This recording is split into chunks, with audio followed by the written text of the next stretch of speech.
প্রতিবারে তো বন্যা হয়, কিন্তু এবার একটু পানি আর কি বেশি। ঘরের প্রায় তো কম অর্ধেকখানে তলে গেছে, আবার কিছু কিছু বাড়ির অর্ধেকেই তলে গেছে। তা বহুত কষ্টে আছি আর কি, খাই মানে হালকা পাতলা শুকনো খাবার খাই। আর অথচ কালকে রাতের 12:30টার দিকে জামাতে ইসলামের পক্ষ থেকে কিছু শুকনো খাবার আমাদেরকে দেওয়া হয়েছে, সেগুলো আর কি আমরা খাচ্ছি সবাই।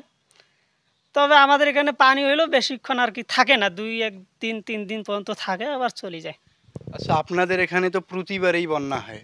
তো অন্যান্য জায়গায় যখন বন্যা হয়, ধরেন এবার ফেনীতে হলো, তারপর কুমিল্লা, এখানে বড় বড় সেলিব্রিটি, বড় বড় ব্যবসায়ী, এরা সবাই ওদেরকে সহযোগিতা করছে। এমনকি আপনারা, আমরা সবাই যা যা পারছি সহযোগিতা করছি। কিন্তু আপনারা কেন অবহেলিত, আমরা কেন অবহেলিত, এই বিষয়টা একটু বলবেন। আর এটার আপনারা কি চান, একটা স্থায়ী সমাধান চান কিনা, এ বিষয়ে একটু বলবেন।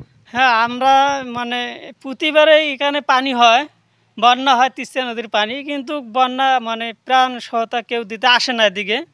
মানে এখানে একটু চর এলাকা তো কেউ আসে না। তবে আমরা সরকারের কাছে একটু আবেদন করতে চাই যে আমাদের প্রতি যেন একটু নজর রাখে। হুম। আর বিশেষ করে যে তিস্তা নদীটা খনন করলে মনে হয় এত পানি হইতো না, পানিটা তিস্তা নদী দিয়ে চলে যেত। তাহলে তিস্তা মহাপরিকল্পনার কথা বলছেন, এটা এটা করা বাধ্যতামূলক, হ্যাঁ, এটা করলেই মানে শুধু আমাদের না, মানে তিস্তাবাসী এলাকা, লালমনিরহাট এলাকা সহ সবারই জন্য ভালো হয়। এবার অনেক ফসল তলে গেছে তিস্তা নদীর, পাকা ধান সহ অনেকে আফসোস করতেছে।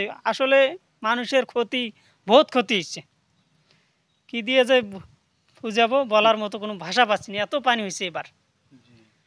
যাই হোক, আচ্ছা, সরকারের কাছে আমার আপাতত। আচ্ছা, আপনার কি অভিযোগ, আপনি একটু বলবেন।